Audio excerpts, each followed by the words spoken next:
Gênesis 5, de 1 a 5. Este é o livro da genealogia de Adão. No dia em que Deus criou o homem, à semelhança de Deus o fez. Homem e mulher os criou e os abençoou. E lhes chamou pelo nome de Adão, no dia em que foram criados. Viveu Adão 130 anos e gerou um filho à sua semelhança, conforme a sua imagem, e lhe chamou Sete. Depois que gerou a Sete, viveu Adão 800 anos e teve filhos e filhas. Os dias todos da vida de Adão foram 930 anos e morreu. Vamos orar mais uma vez. Senhor bendito, nos ajude a aprender com a Tua palavra. Que nós possamos, ó Deus, colher bons frutos de tudo aquilo, ó Deus, que nós lermos e estudarmos nesta noite. Ajuda-nos, ó Deus, iluminando-nos com o Teu Santo Espírito para compreender a palavra do Senhor. Em nome de Jesus que oramos. Amém. Muito bem, nós estamos aproveitando todas essas informações que Gênesis nos dá, criando um contexto e fortalecendo nossa fé com todos esses dados que aparecem aqui, alguns deles quase que enigmáticos, outros bem claros e outros um tanto quanto extraordinários para nós, cidadãos do século 21, depois de Cristo. E então eu gostaria de considerar com vocês rapidamente alguns pontos que nós aprendemos. Gênesis foi escrito por Moisés, inspirado por Deus. O objetivo é contar a história dos toledotes, das origens, para o povo hebreu e para nós também, a fim de fortalecer a fé, para que nós, como um povo de Deus, soubéssemos da verdade a respeito de como todas as coisas vieram à existência, de como o pecado entrou na nossa história, como Deus trata isso, quais as consequências disso, e então essa história toda, ela nos ajuda a compreender a vontade de Deus. Nós aprendemos que Moisés, ele vai usar vários elementos da linguagem conforme o conhecimento que ele tinha na época em que ele escreveu, e então muitas figuras de linguagem são usadas aqui, entre elas um sistema chamado quiasmo, é muito usado, em que um centro dentro de cada capítulo é estabelecido, e tudo o resto vai orbitar em torno desse centro.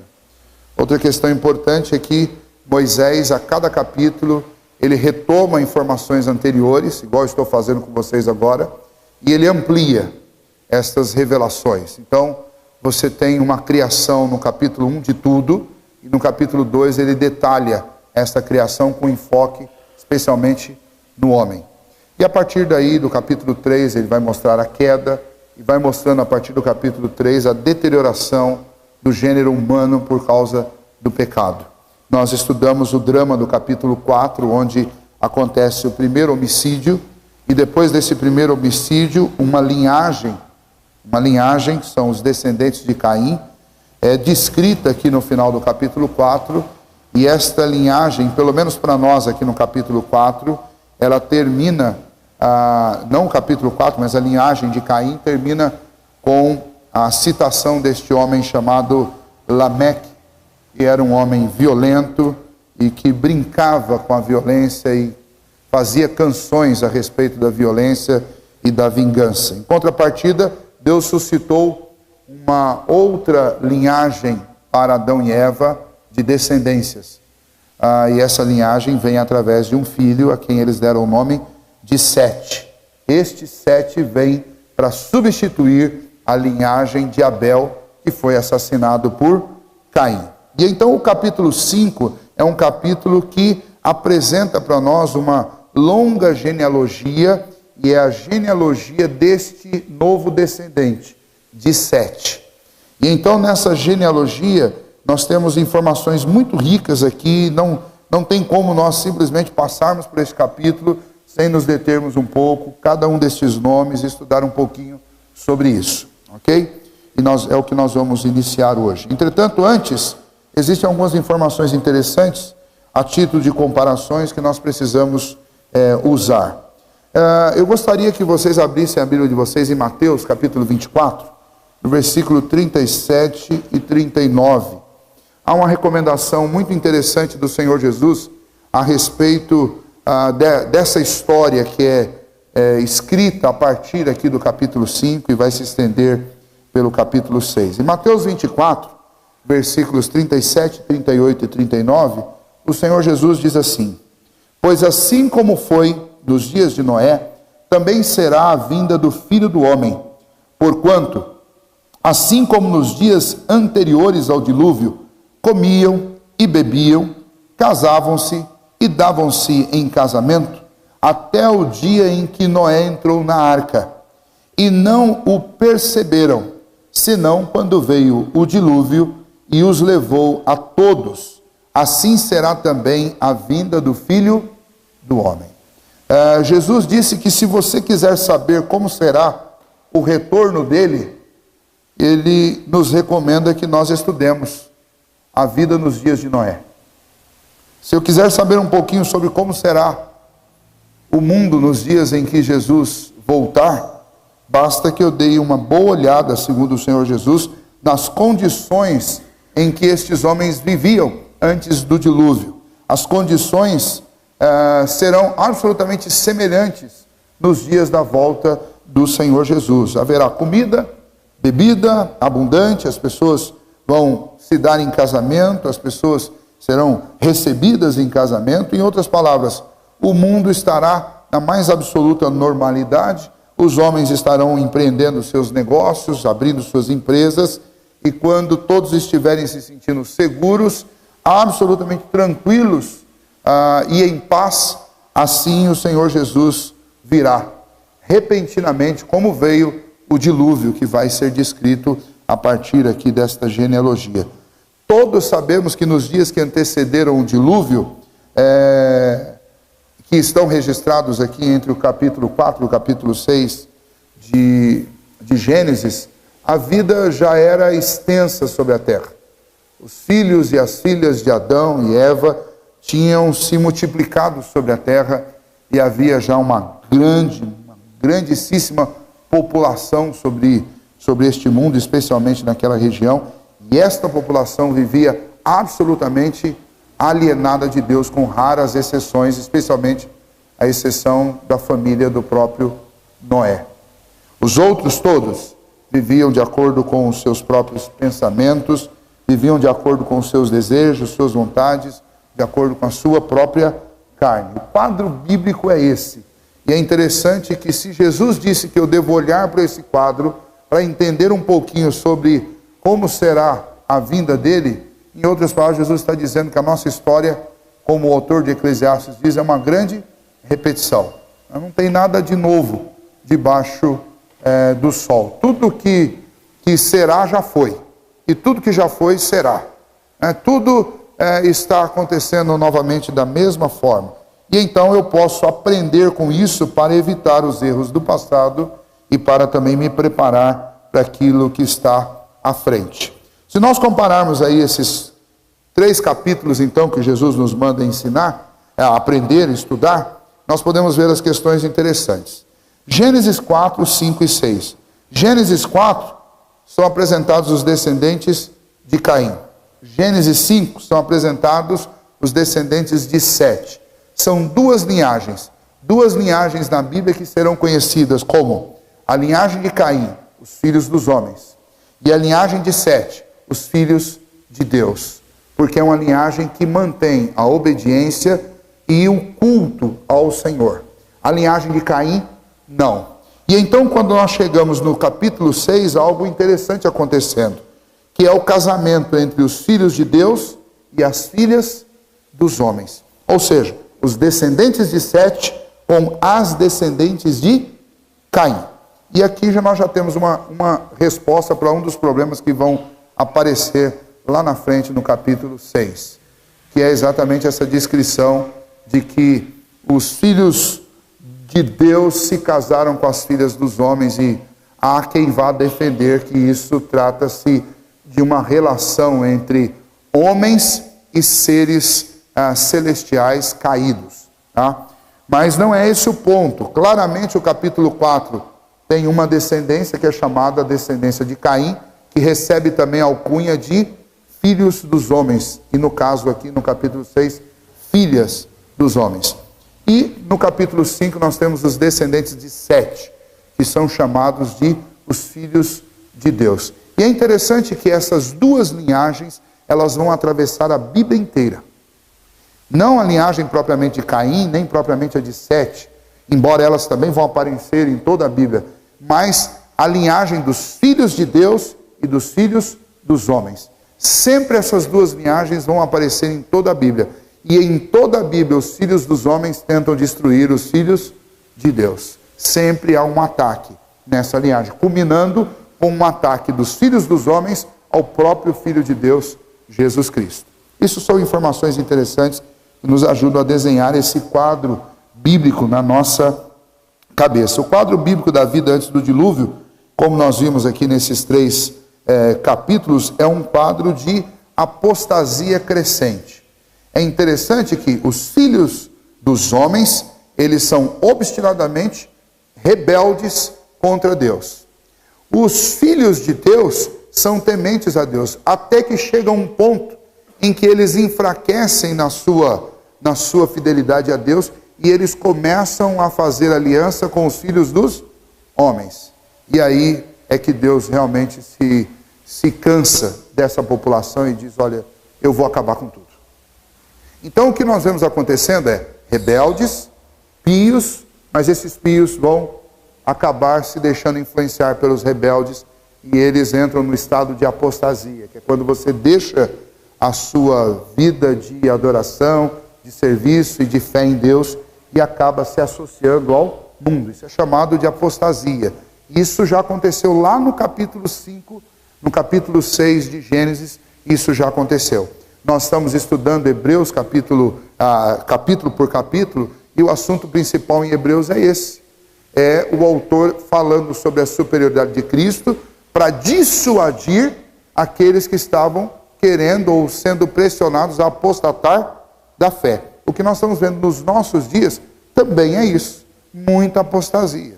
Esse movimento chamado de desigrejados, na realidade é um movimento de apostasia.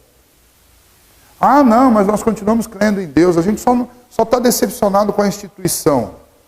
Essa instituição, ela foi fundada por Deus. Não a igreja presbiteriana, mas a igreja foi fundada por Jesus Cristo. Ele é o dono dessa igreja, ele chama essa igreja de sua noiva. Se decepcionar com esta igreja é se decepcionar com o próprio Cristo Jesus. Se decepcionar com essa igreja é deixar de olhar para o Senhor da igreja e olhar para os homens. E você vai sempre ter um problema quando você fizer isso. Mas o problema é que por trás dessa apostasia tem algo que nós estudamos, inclusive em Hebreus, que é algo muito comum e antigo. O que tem por trás da apostasia é incredulidade. O que nós estamos fazendo aqui ao estudar Gênesis é exatamente trabalhando contra a incredulidade, reconstruindo na mente de cada um de nós esses pontos cruciais da nossa fé, esses fundamentos da nossa fé, porque senão todos nós estamos sujeitos à incredulidade e, por fim, à apostasia. Ok? Ainda a título de comparação, quando nós olhamos para essas duas linhagens, tem muitas informações interessantes sobre elas. A linhagem de Caim, primeiramente, nós podemos abrir aqui uma teoria e com base naquilo que nós encontramos no capítulo 4, nós podemos teorizar que Eva deu o nome a Caim com esperança de que ele fosse aquele varão que foi prometido por Deus que esmagaria a cabeça da serpente. Então ela o chama de Caim, que significa adquirir um varão com o auxílio do Senhor. Né? E o problema é que esse Caim, ao invés de ser alguém que auxiliou toda a sua linhagem, ele lançou a sua linhagem em maldição, em castigo, porque ele assassina o seu irmão e ele, diante de Deus, com toda a petulância, diz: acaso sou eu guardador do meu irmão? Ou seja, acaso sou eu responsável pela minha família? Isso não é responsabilidade minha. É exatamente o contrário daquilo que se esperava do descendente da mulher. O que Cristo fez foi assumir a dívida de todos nós. Ele assumiu as responsabilidades que eram nossas. E Caim, com um único irmão, ou pelo menos a Bíblia só vai citá-lo ali no capítulo 4, ele não assume responsabilidade sobre seu irmão. Muito pelo contrário, ele atenta contra a vida do seu irmão. Ainda lá no versículo 17 do capítulo 4, o filho de Caim foi chamado Enoque, ou seja, era ainda uma expectativa dentro da família do próprio Caim que alguém fosse diferente, que essa palavra que nós vimos tem muitos significados, é cidade, ela é também dedicado ao Senhor. Esses são significados dados a esse nome Enoque. E o fato da família de Caim ter dado este nome para um dos seus filhos era exatamente porque ainda havia um contato entre eles e a família de Adão, e havia ainda uma expectativa que alguma coisa boa viesse desta linhagem. O problema é que os seus outros descendentes, eles vão culminar numa geração de homens violentos e maus, que tem como seu líder Lameque, que é o sétimo descendente de Adão por meio dessa vertente aí da linhagem de Caim. Ele matou um jovem, ele fez uma música para brincar com esse assassinato, e ele ameaçou os outros dizendo: olha, eu vingo 7 vezes mais do que Deus mandou vingar. Caim, eu faço 7 vezes mais. Então, este homem era um homem violento. Em contrapartida, quando nós vamos olhar aqui no capítulo 5, final do capítulo 4 e capítulo 5, sobre a linhagem de Sete, nós somos informados que Adão colocou o seu nome de Sete. Novamente se acendeu a esperança de que esse fosse aquele que traria consigo a promessa do Senhor. A palavra Sete significa mortal. No hebraico é isso, o significado dessa palavra Sete não é o número 7, tá? Isso aqui é um nome, não é um número, é um nome. E o nome significa alguém mortal, portanto alguém falível. Aí fica fácil de entender por que ele pôs esse nome. Ele tinha perdido um filho, e um filho tinha sido assassinado. E agora nasceu-lhe um outro filho, e antes dele colocar esperança demais, ele disse: eu recebi mais um filho, e ele é mortal. Ele pode ser assassinado. A ideia é que esta linhagem ela não tem poder de si mesmo. Ela é fraca, como todo homem sobre esta terra. E então de Sete vai surgir um outro Enoque. O Enoque foi o sétimo descendente de Adão, pela vertente dessa descendência, que é a descendência de Sete. E aí vai ser dito aqui, nós vamos ver no capítulo 5, que Enoque andou com Deus. Diferente de Lameque, que é o sétimo pela linhagem de Caim, que se tornou um homem mau, vil, violento, vingativo, Enoque, que é o sétimo pela linhagem de Sete, ele é um homem que é dito a respeito dele que ele andou com Deus. Então, essas comparações elas são interessantes porque elas nos ajudam a entender a diferença que existe entre essas duas linhagens, a linhagem dos filhos dos homens e a linhagem dos filhos de Deus. Quem são os filhos de Deus? É gente que nasce sobrenaturalmente? Não, é tudo gente da mesma família. Só que os filhos dos homens são aqueles que nascem absolutamente desobedientes ao Senhor e obcecados pelo que é mal. E os filhos de Deus são aqueles que nascem com pecado também, com dificuldades, com fraquezas, mortais. Mortais, não são seres sobrenaturais. Talvez esse seja o motivo principal do nome ser Sete, para que ninguém fosse dizer lá no capítulo 6 que esses descendentes aqui de Adão eram melhores do que os outros, porque o pai deles talvez fosse alguma coisa sobrenatural. O nome Sete serve para mostrar gente mortal, carne e osso como qualquer um dos outros, mas dessa linhagem de gente mortal, de carne e osso, fraca, Deus vai suscitar homens fiéis a Ele, tão fiéis que andaram com Deus e andaram em tanta intimidade com Deus ao ponto que o próprio Deus os toma para si, sem que eles tenham que passar pela morte. E então, isso é interessante, nós podemos aprender muito com isso, no momento apropriado, a gente vai falar um pouquinho sobre isso. Aqui no capítulo 5 nós temos a primeira genealogia apresentada na Bíblia, tá? Primeira grande genealogia. E o que é importante eu saber sobre uma genealogia? Aqui no capítulo 5 nós temos esse foco aí na linhagem de Sete. E todas as vezes que essa linhagem é apresentada, são apresentados os cabeças dentro dessa linhagem. Então eles são introduzidos pelo nome, então é dito o nome deles. Depois é dito sua idade, ou a idade em que eles tiveram o primeiro filho, tá? Sempre a idade que eles têm o primeiro filho. Depois fala-se a respeito da extensão da vida deles. Depois de ter gerado fulano, ainda viveu tantos anos. E por fim, fala a idade em que eles morreram. Só tem 3 variações diferentes em todos esses nomes que vão aparecer aí no capítulo 5. E essas variações são em relação a Adão, a Enoque e a Lameque. Isso é bem óbvio. Adão, o pai, e o 7º descendente dos dois lados. O 7º descendente do lado de Sete, que é Enoque, e o 7º descendente do lado de Caim, que é Lameque. Ok? Então vamos lá. Iniciando aí esta parte de genealogia, a primeira que nos é apresentada é exatamente a de Adão. Então é dito, no dia em que Deus criou o homem, à semelhança de Deus o fez. Homem e mulher os criou e os abençoou e lhe chamou pelo nome de Adão. No dia em que foram criados, viveu Adão 130 anos e gerou um filho. Então nós temos uma informação importante aqui. Primeiro, quantos anos Adão viveu até que ele gerasse este filho homem aqui?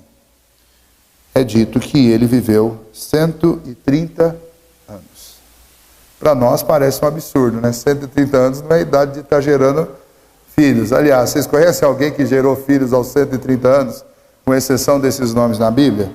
Pois é, isso daí já nos leva para um dos primeiros problemas que nós vamos encontrar na Bíblia, que é exatamente essa dificuldade com estes anos pré-diluvianos.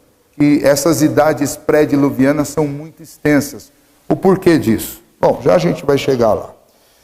Gerou um filho à sua semelhança, conforme sua imagem, e lhe chamou Sete. Bom, mas e cadê o Caim e o Abel? Vejam, essas genealogias, o propósito delas não é fazer uma contação exaustiva de todos os filhos. Mas como o enfoque é contar a linhagem de Sete, então o autor não está interessado em contar em que ano nasceu Abel, com quantos anos Adão tinha quando nasceu Caim, se nasceu alguma filha antes ou depois. Como o foco não é esse, o autor ele não está preocupado em fazer isso. Ele só vai falar a respeito de Sete. Bom, quando Deus concedeu a Adão e Eva este varão, este filho chamado Sete, Adão tinha 130 anos. Ok? Depois que gerou a Sete, viveu Adão 800 anos. De novo, é outra idade que nos assusta, né? E é interessante que diz que ele teve filhos e filhas. E aí nós não sabemos mais qual que era o nome desses filhos e filhas. Não sei. O texto diz que ele gerou filhos e filhas. Os dias todos da vida de Adão foram 930 anos. E então morreu. Já pensou, Emília, viver 930 anos? Bom, né? Dá para fazer um bocado de coisa com esse tanto de tempo, né? Com saúde, principalmente, né? Seria muito bom. Então, vejam só. Então, vamos aqui tentar entender esses primeiros 5 versículos aqui. Nós já vimos lá que Gênesis 2:4 foi a criação da terra e a criação do homem, que é a coroa de toda a criação de Deus. E agora nós vamos ver então aquilo que estes homens produziram. Se os primeiros toledotes, as primeiras origens, são aquelas produzidas por Deus na criação inicial, agora já a partir desses capítulos nós temos as criações que são geração de homens. É aquilo que é produzido com a graça de Deus, obviamente, mas pelo próprio homem. E os homens geram filhos e filhas. E embora nós saibamos que tudo isso que nós estamos lendo aqui foi transmitido por tradição oral, ainda assim, quando Deus fez com que Gênesis fosse escrito por Moisés, provavelmente Moisés estava no Sinai, quando ele recebe todas essas informações, ou a confirmação delas, e que naquele período da viagem da terra do Egito para a terra de Canaã, Deus mostrou essas coisas todas e Moisés escreveu. E então, estas gerações, possivelmente elas não precisariam ter sido reveladas, porque este povo é um povo que tinha uma moralidade muito forte. Então, eles sabiam contar os seus descendentes. Eu não sei o nome do meu bisavô. O máximo que eu sei é o nome do meu avô. Mas se perguntar qual é o nome do seu bisavô, não sei de nenhum dos lados. Não sei. Agora eu fiquei até curioso. Mas não sei mesmo. Se brincar, eu não sei o nome de alguns primos meus. Família do lado do meu pai, do lado da minha mãe, tem muitos tios e eu não conheço todos os meus primos. Nem conheço, quanto mais guardar o nome de todos eles. Isso não acontece com o judeu, de maneira alguma. O judeu conhece toda a família dele, sabe fazer as ligações, os parentescos, e conhece os seus ancestrais. Sabe pelo nome. Então é bem provável que isso daqui realmente não fosse uma informação nova. O que é novo nesses textos aqui é a maneira como essas genealogias vão ser organizadas por Moisés, inspirado por Deus. Mas vamos lá. O primeiro ponto para nós é realmente a questão da idade. Eu sei que o pastor João já falou sobre isso um pouquinho aqui com vocês. Mas existem algumas teorias relacionadas a essa questão das idades, né? A principal delas é que a contação de anos era diferente da nossa. Essa é uma das principais teorias que são sustentadas hoje por aqueles que criticam a Bíblia. Então, acredita-se dentro dessa teoria que não se contavam anos, se contavam meses. E por isso esses anos tão longos. O problema é que você vai ter uma dificuldade com a quantidade de habitantes na Terra na época do dilúvio. Porque se isso daqui forem meses, daí você não vai conseguir realmente chegar nesse número tão grande num período tão curto. Aí você vai ter você vai ter que lidar com outro problema, que é a datação dessa história. A datação que a maioria dos comentaristas bíblicos admite para a história nossa é que o mundo foi criado 4.000 anos e 4.004 anos antes do nascimento de Jesus. Essa seria a nossa datação com base nas genealogias que nós temos aqui na Bíblia. O dilúvio teria acontecido por volta do ano 2300 antes de Cristo. Tá? Isso se eu for contar essas genealogias aqui na Bíblia. E aí há uma série de discussões, alguns colocam isso um pouco para frente ou um pouco para trás, depende da maneira como esse estudo está sendo feito, mas aí você teria um acúmulo de gente nesses primeiros 2.000 anos, vivendo muito tempo, 800, 900 anos, e gerando filhos esse tempo inteiro. Aí você vai ter um outro problema. Aí os biólogos, os médicos vão vir e vão dizer assim, eles podem até gerar muitos filhos, mas uma mulher não nasce com óvulos suficientes para gerar filhos durante 200, 300 anos. Existe um limite nessa fecundidade. Então, os problemas são os mais diversos. Mas eu prefiro optar pela literalidade do texto. Porque eu estou num texto de narrativa. Não é um texto profético. Não é um texto poético. Não é um texto de linguagem sapiencial. É um texto de narrativa. E as narrativas, elas, por mais que você reorganize para a história ficar mais inteligível para quem está ouvindo, mas quando você está narrando uma história, você está narrando fatos. Né? E eu não acredito que Moisés seria inspirado por Deus para narrar alguma coisa que não fosse factual. Ok? O que é mais difícil? Deus criar o mundo do nada como ele fez? Ou permitir que o homem viva 900 anos?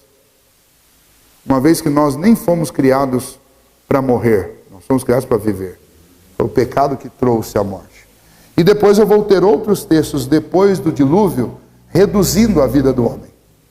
Então, devagar a gente vai chegando lá. Mas vamos lá. Quando lemos do princípio ao fim as narrativas da criação de Gênesis 1 e 2, captamos a ideia de que a criação aconteceu com um aparecimento já maduro. Tudo foi criado já de forma adulta, até o próprio homem. Foram criadas plantas que produziam sementes e fruteiras que já produziam frutos. De uma maneira semelhante, o próprio Adão aparece já adulto. Então aparece como alguém que foi formado já de uma maneira adulta. Ele não foi bebê. Ele não aparece como um bebezinho. Isso indica que ele já foi criado, e para quem o olhasse no primeiro dia da sua existência, já daria para ele já, sei lá, uns 30 anos.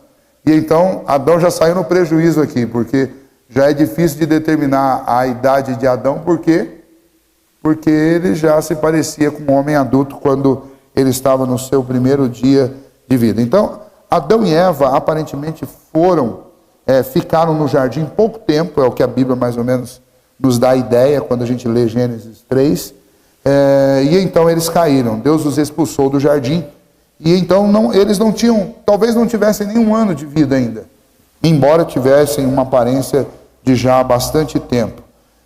E então os dois, eles se unem, eles se tornam uma só carne, acontece o primeiro casamento, e somente após o assassinato de Abel, e a partir de Caim, lemos que Adão e Eva tiveram um filho para substituir Abel, Sete.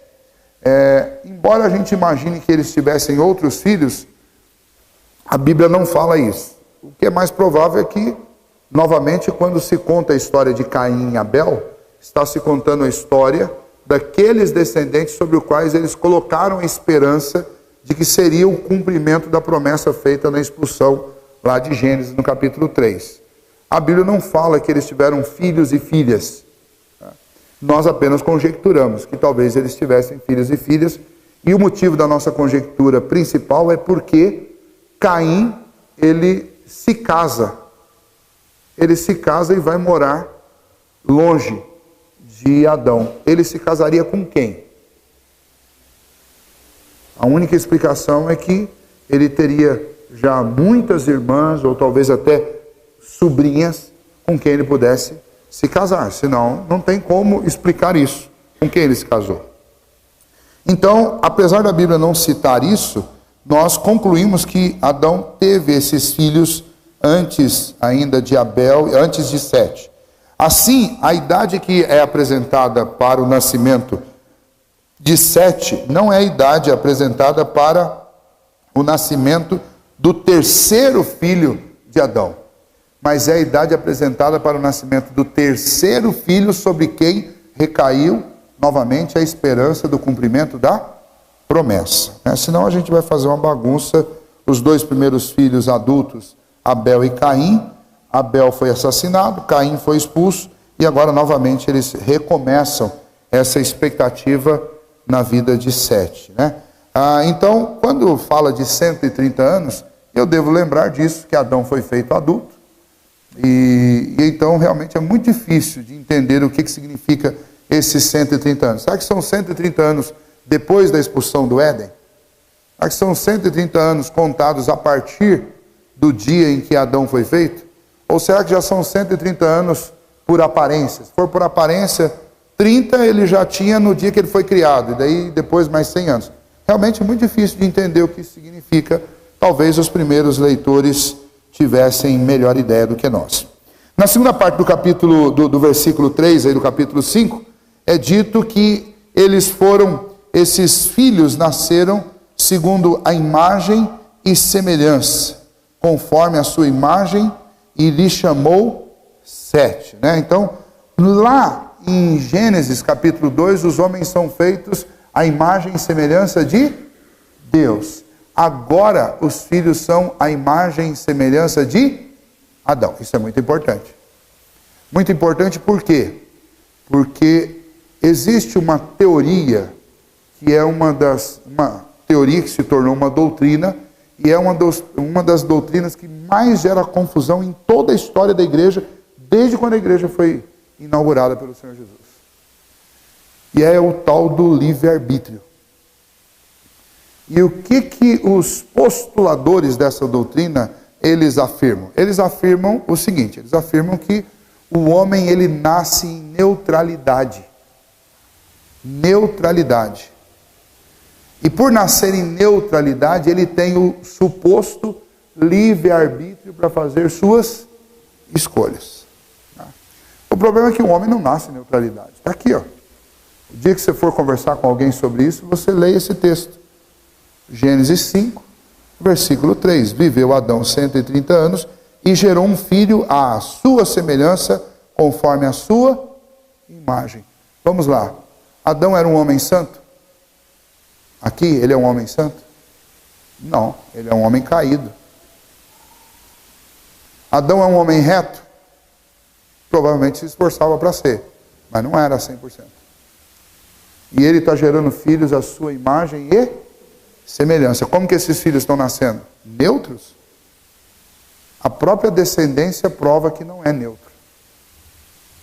O próprio Caim é uma prova disso. Os próprios descendentes de Sete acabam se tornando uma prova disso. Não tem neutralidade. Mas pastor, mas todo mundo nasce e faz escolhas. Sim, eu faço, usando a minha liberdade. E tem uma diferença muito grande entre liberdade e livre-arbítrio. Livre-arbítrio é uma liberdade de vontade. Eu escolho que vontade eu quero sentir, e daí com a minha vontade eu vou usar a minha liberdade para fazer o que eu sinto vontade. Livre-arbítrio é uma coisa anterior, porque livre-arbítrio é um poder de escolher qual vontade eu quero sentir. E não sei se vocês já se deram conta, eu acredito que já, que a gente não escolhe o que a gente quer sentir vontade. As vontades, elas brotam no coração da gente aleatoriamente. Aleatoriamente. E aí você usa a sua liberdade para fazer o quê? Ou para fazer o que você estava sentindo vontade, que é o que a gente faz na maioria das vezes, ou eu uso minha liberdade para resistir ao que eu estou sentindo vontade. O que é muito difícil. O apóstolo Paulo mesmo fala que o bem que ele deseja, ele não consegue. E o mal que ele não quer, está ali o tempo inteiro diante dele. Porque é muito difícil usar a liberdade para dizer não para a gente mesmo. Na maioria das vezes a gente usa a nossa liberdade para dizer sim. Mas livre-arbítrio não é isso. Isso é liberdade. É uma coisa que todo mundo tem. Até um preso dentro de uma cela de 2x2, ele tem liberdade. Ali dentro ele é livre para ele fazer o que ele deseja. Né? Ele pode até talvez se exceder, vai lá receber as represálias. Mas se você deixar ele preso, algemado, ainda assim ele é livre para cantar se ele quiser. Então liberdade é uma coisa muito ampla, mas não é livre-arbítrio. Livre-arbítrio é algo muito maior e muito mais profundo. Livre-arbítrio é a capacidade de você mudar a sua vontade. Como Adão e Eva fizeram. Adão e Eva foram feitos santos, justos e retos. Não havia no coração deles nenhum espaço para desobediência. Mas Deus lhes deu o poder de mudar de vontade. Então, eles que não sentiam vontade de desobedecer nem de pecar, escolheram que eles queriam sentir vontade de fazer algo diferente do que Deus tinha ordenado. O problema do livre-arbítrio é que ele tem uma condicional no uso dele. Né? Deus disse, no dia em que vocês comerem, certamente vocês vão morrer. Em outras palavras, se vocês usarem o livre-arbítrio para me desobedecer, existe uma sentença contra a desobediência. E é a morte. E foi o que aconteceu. E agora Adão, morto nos delitos e pecados, vivo ainda, mas sentenciado à morte física e separado de Deus espiritualmente, agora esse Adão está gerando filhos. Mas como estes filhos são gerados? A imagem e semelhança de Deus inicial? Não. Porque essa imagem e semelhança de Deus, ela foi desfigurada no homem.